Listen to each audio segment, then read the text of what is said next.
Bonjour à tous.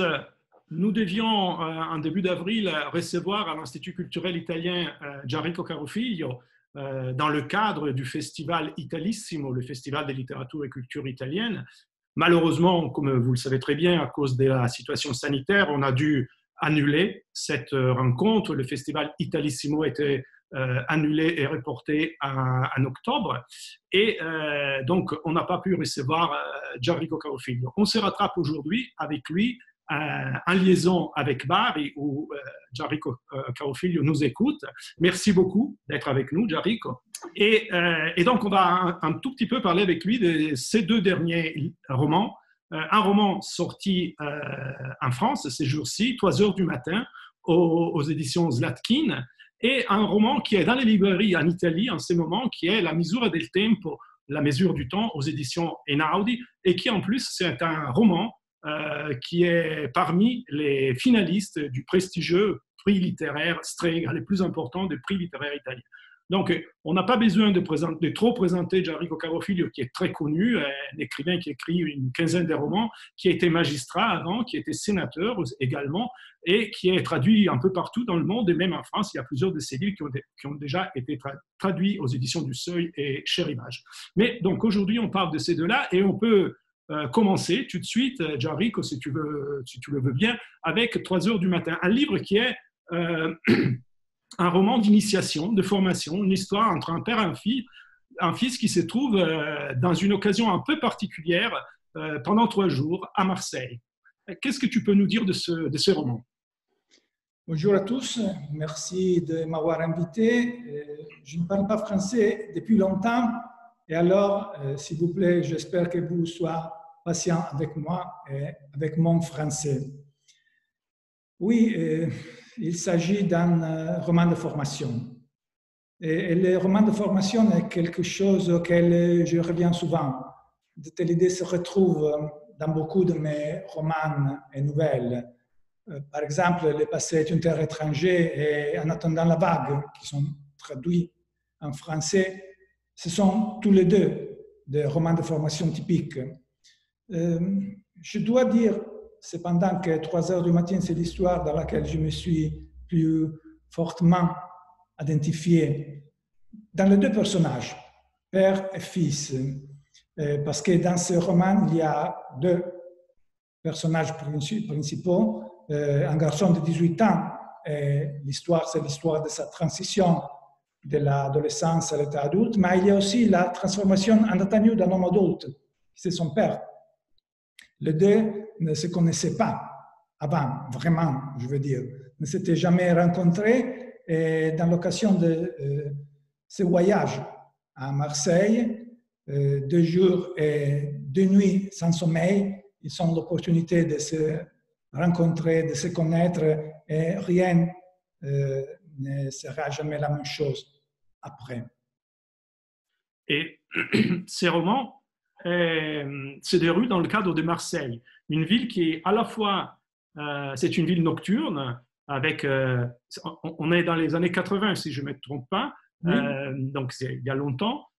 C'est à la fois une ville nocturne, une ville qui est par moments violente, mais aussi une ville très solaire, très ouverte, qui fascine énormément les 2 protagonistes.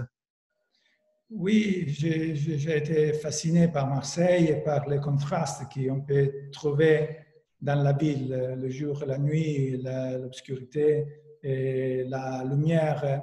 Et en fait, Marseille, ce n'est pas seulement le décor du roman.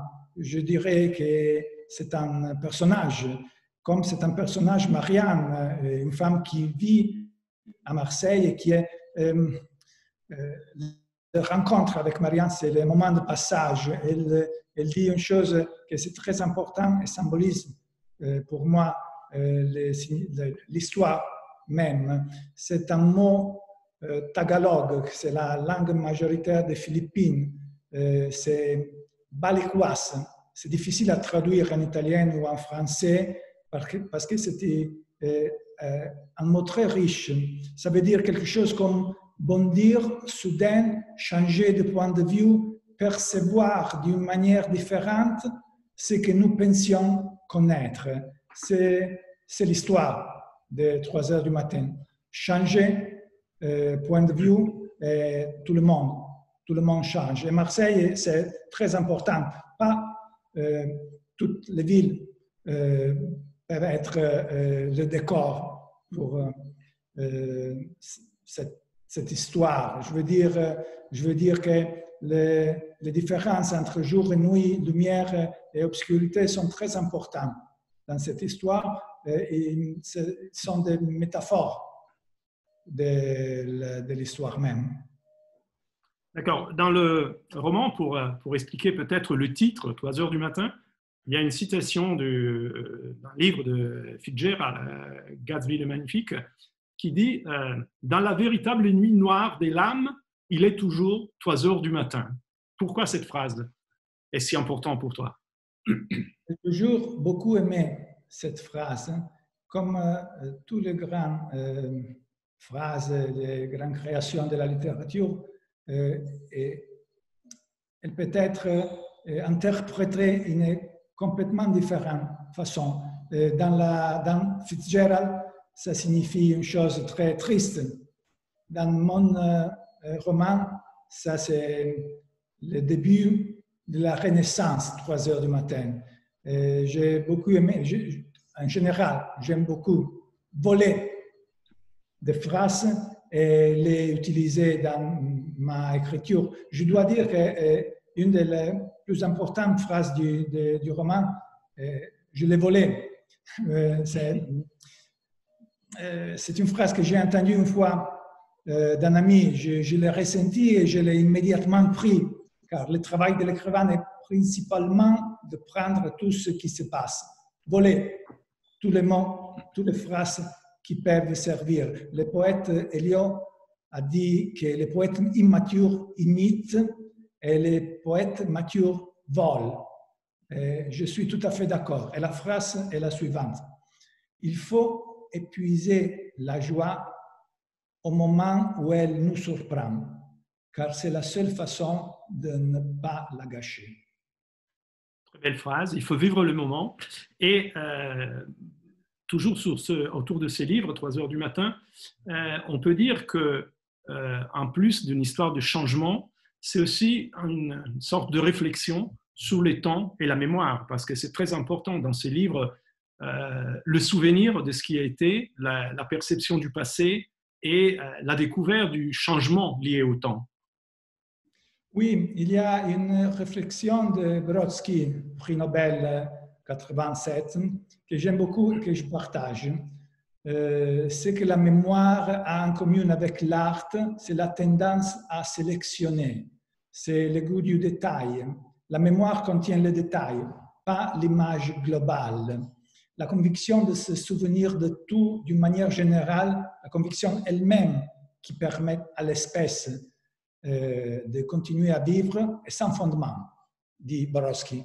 La mémoire ressemble essentiellement à une bibliothèque où règne le désordre alphabétique et où n'existe pas l'œuvre complète de personne. Ça, c'est une grande intuition. J'ai essayé d'écrire quelque chose comme ça dans un roman, et je l'ai écrit comme ça. Je crois que la mémoire n'est pas un matériau enregistré sous forme de film et déposé à jamais quelque part dans le cerveau. C'est quelque chose de beaucoup plus compliqué, beaucoup plus insaisissable, beaucoup plus comme peindre une image que projeter un film. Cette conception est très présente dans 3 heures du matin. C'est une histoire qui se balance entre le passé et le présent. C'est une chose qu'on peut se retrouver souvent dans mes romans, dans ma écriture.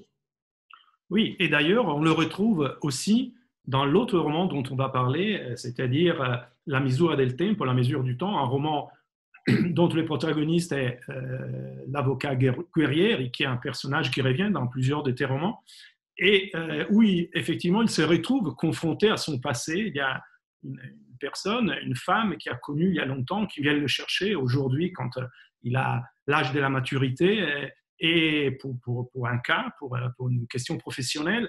Et donc, sans arrêt dans ces romans aussi, on est un peu balancé, comme tu viens de le dire, entre le passé et le présent, et avec cette idée que la mémoire est fragmentaire et la mémoire est incertaine et toujours relative.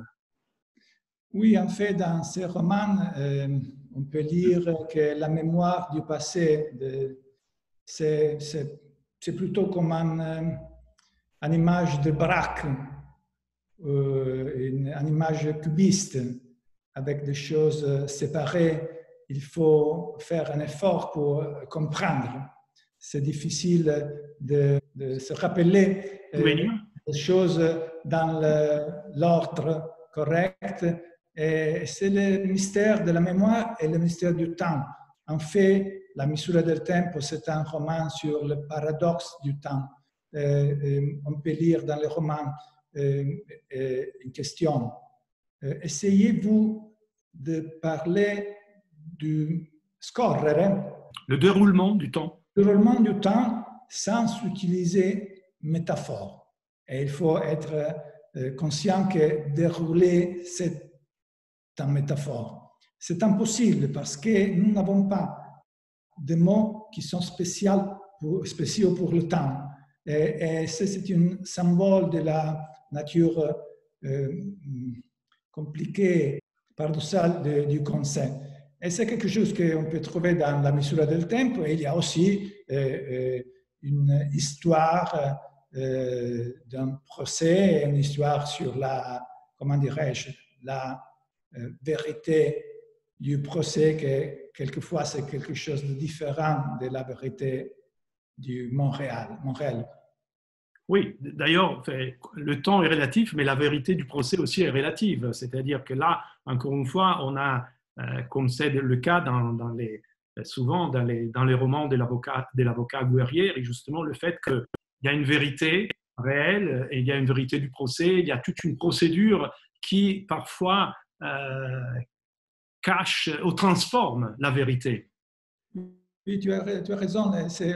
On parle de vérité procédurale dans notre jargon.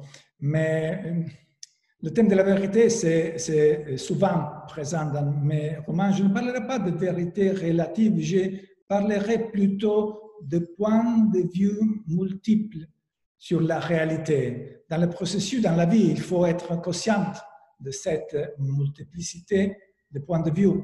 Dans les enquêtes, dans les procès, cette prise de conscience est indispensable. Il sert à explorer des alternatives et permet finalement de vérités acceptables. Il permet de reconstruction acceptable de ce qui s'est passé dans le passé. Il vous permet de réduire le risque d'erreurs catastrophiques, considérant que le procès pénal concerne la liberté et donc la vie des personnes. Un outil fondamental dans cette perspective, c'est le doute méthodique.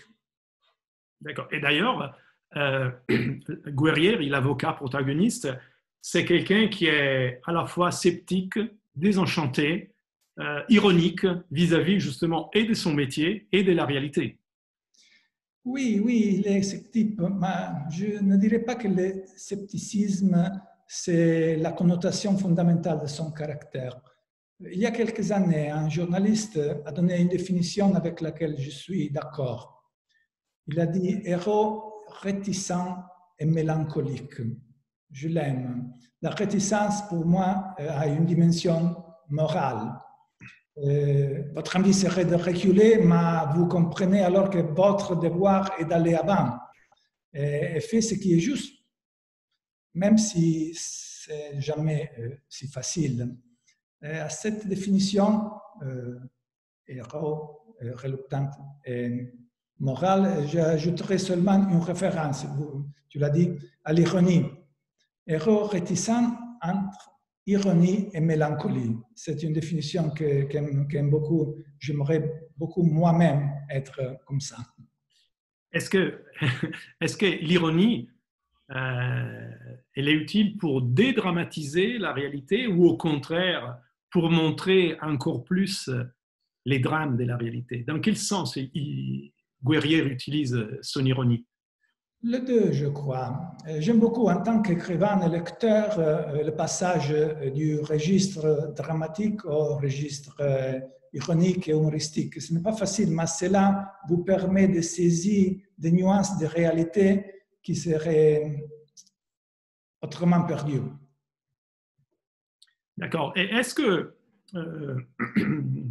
écrire autour d'un personnage, d'un protagoniste qui revient de roman à roman, est-ce que c'est particulièrement difficile? Est-ce que ce personnage change dans le temps par rapport au premier roman?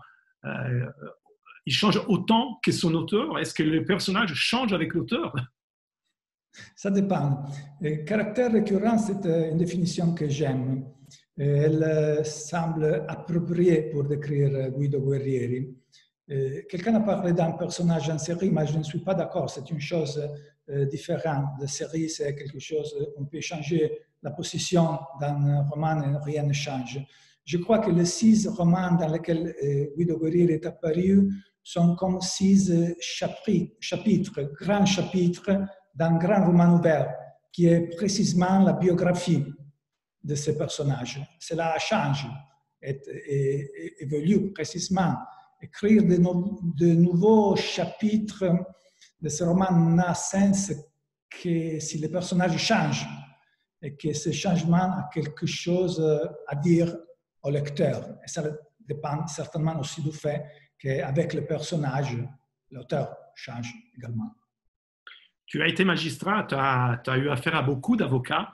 Est-ce que l'avocat Guido Guerrieri est l'avocat que tu aurais voulu avoir en face quand tu étais, pendant les procès dans lesquels tu t'es occupé? Ça dépend. Si je voulais gagner, peut-être non. Oui, c'est peut-être l'image de comme j'aimerais voir interpréter la profession, oui. Mais bien sûr, il y a beaucoup de choses qui sont partent autobiographiques, partent des choses imaginées. On me demande si c'est un personnage autobiographique. Je plaisante, je dis que j'ai envie de son succès avec le public féminin. Une fois avec une journaliste, elle me demandait ma relation avec Guerrieri. Je disais que j'avais envie de son succès. Elle m'a répondu, je comprends bien, on met dans les personnages ce qu'on n'a pas dans la vie réelle. Pas très gentil avec nous. Une dernière question. Ces livres, donc La misura del tempo, est, comme je le disais tout à l'heure, parmi les finalistes du prix Strega. Alors, qu'est-ce que cela signifie pour toi? Est-ce que c'est important de participer à un prix si important alors que tu as déjà un énorme succès en Italie et à l'étranger? La participation au prix, c'est comme un jeu pour moi. Il doit être abordé avec un esprit sportif. Il se joue dans l'espoir de gagner, bien sûr, mais sans les dramatisations inutiles qui se sont parfois produites. D'accord. Alors, en tout cas, moi, je te remercie. Je te remercie pour nous avoir parlé de Chez toi à Bari. Je rappelle les 2 romans, donc 3 heures du matin aux éditions Zlatkin et La misura del tempo aux éditions Einaudi en Italie. Merci beaucoup, Gianrico Carofi. J'espère qu'on pourra se revoir en vrai à l'Institut culturel italien en octobre. Merci beaucoup encore. Ciao.